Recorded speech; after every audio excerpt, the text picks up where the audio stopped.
we're now discovering through all these purges of the military is that there's a Russian-style corruption racket going on in the Chinese military procurement system. The hatches that were just bolted on because it's easier maintenance if you don't have to open them, and then the rockets that instead of fuel had water.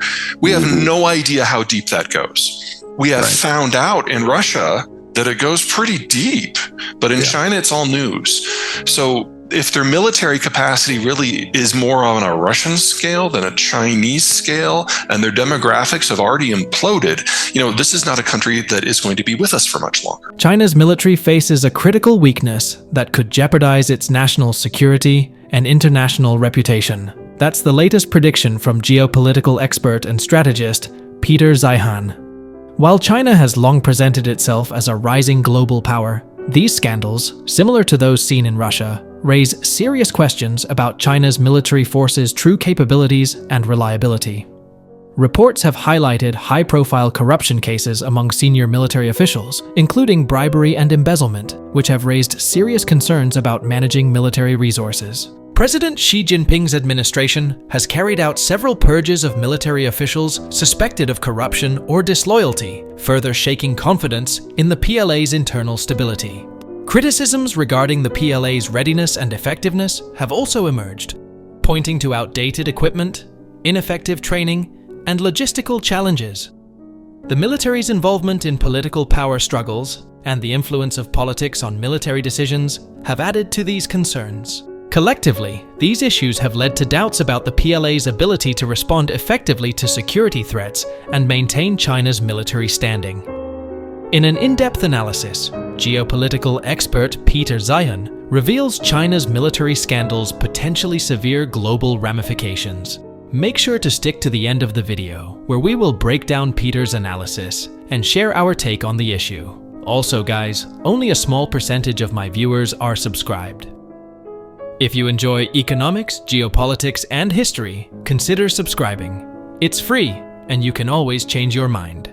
Now let's jump in with this analysis with Peter Zyyhan. One of the problems we have right now is that the media has basically collapsed as a series of institutions that inform. They're more in an advocacy role now.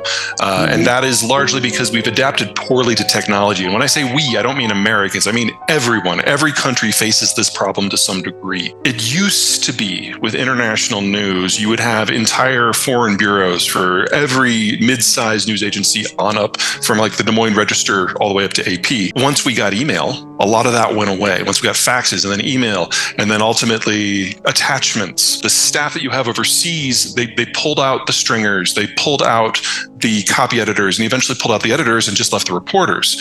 Well, now we're in an age of AI where they don't even feel they need the reporters. So at every stage, the number of eyes that have been on every individual article has shrunk, and so the bullshit detector has gone away, and it's just a handful of people living in a bubble back in New York who are like yay or nay, and even that's starting to get automated.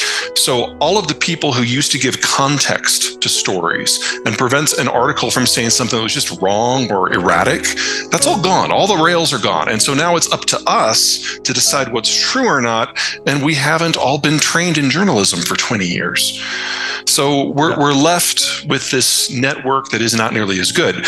My advantage is before I started doing this 10 years ago, I was part of an institution, Stratfor, that built a constellation, if you will, of over 3,000 local news sources. And so we basically still have that repertoire. And even though half of them are gone, we're going through the rest of them every month.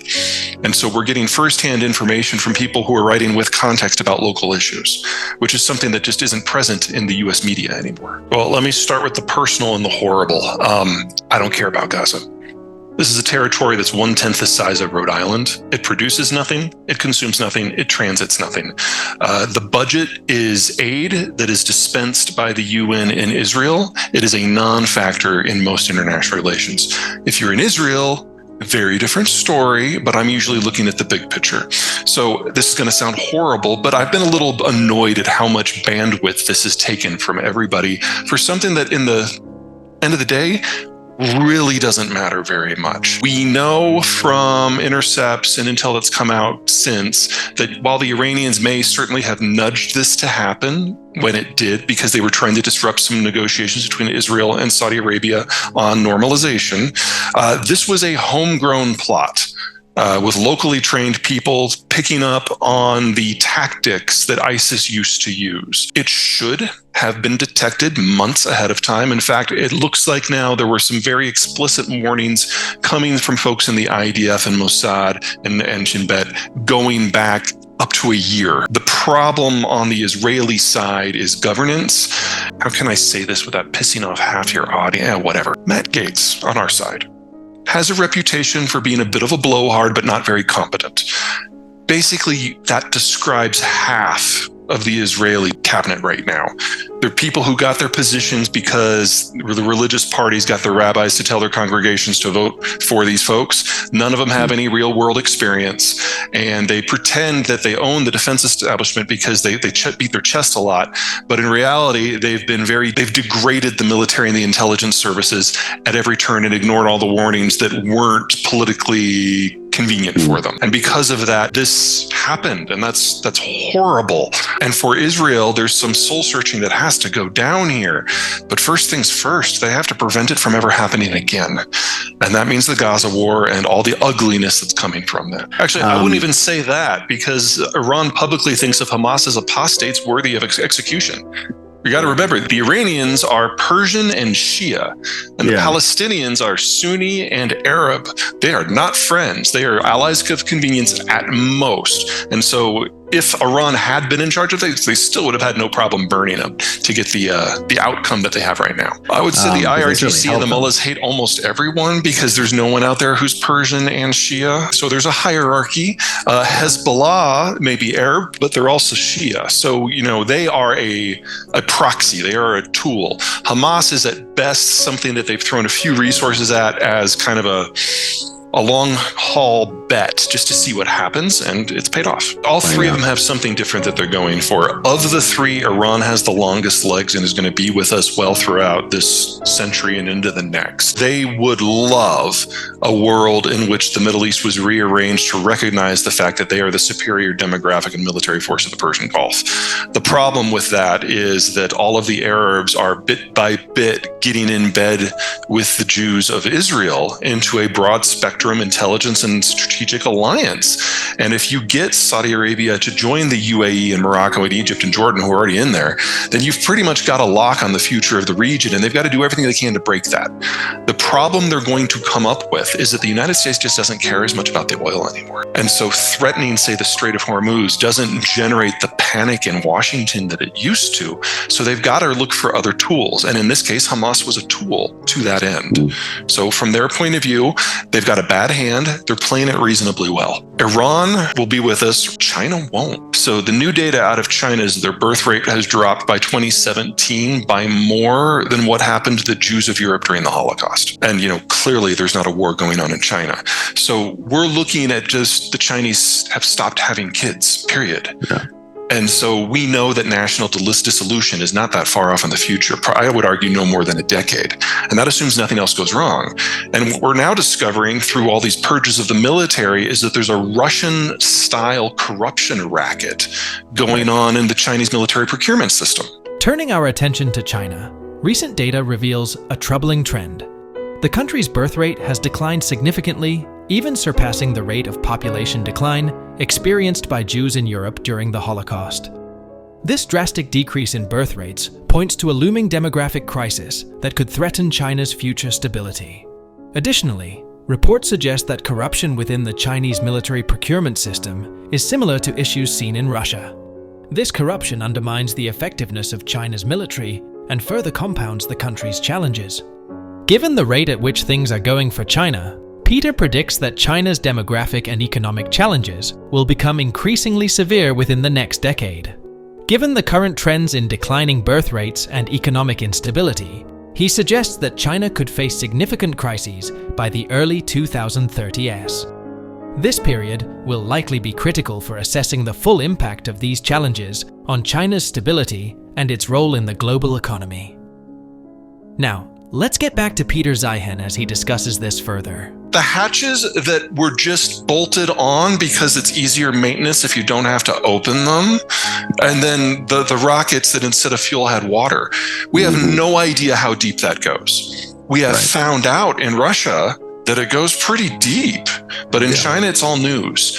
So if their military capacity really is more on a Russian scale than a Chinese scale, and their demographics have already imploded, this is not a country that is going to be with us for much longer. But, let's say they decided to go for Taiwan. Let's say they could capture it in 2 weeks, a bit of a reach, but let's say they could do that. Well, and then what happens the next day? Because the US now has closed the sea lanes to all their energy and all their exports.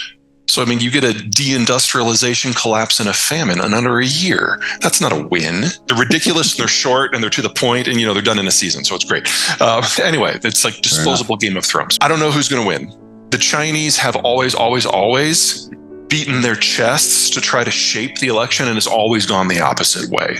So that would suggest that this new mayor, the guy who runs Foxconn, anyway, when he declared they opened tax evasion investigations to every Apple subsidiary in China, and which has had the impact on the trade situation that you would expect. Let's say for a moment that he wins, the Chinese have no problem wrecking half of their own technological system in order to make a political point now. The propagandists saying what they think Xi wants to, and then the bureaucrats making up policy on the fly, but none of it's connected anymore. So why would China's issue affect us globally?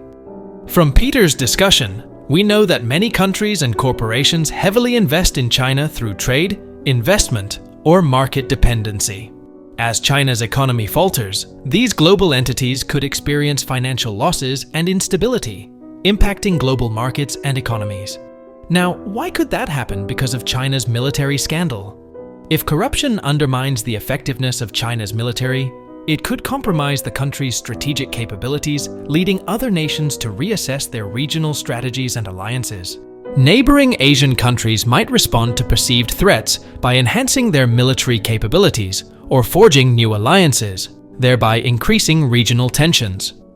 China's military plays a big part in global security, especially in critical areas like the South China Sea and the Taiwan Strait. A scandal or decline in military effectiveness could disrupt security dynamics in these regions, affecting international trade routes and overall global stability. Economic impacts could also be significant. A loss of confidence in China's stability might lead investors to withdraw or redirect their investments, causing financial instability with negative domino effects across global markets. Countries that rely on strategic partnerships with China might also need to reevaluate their alliances and strategies in light of a weakened military. This realignment could shift global power balances and affect international relations. With all of that said, what do you think of these developments? Share your thoughts in the comments below. Thanks for watching, and subscribe for more updates and analysis as we track the most important global issues.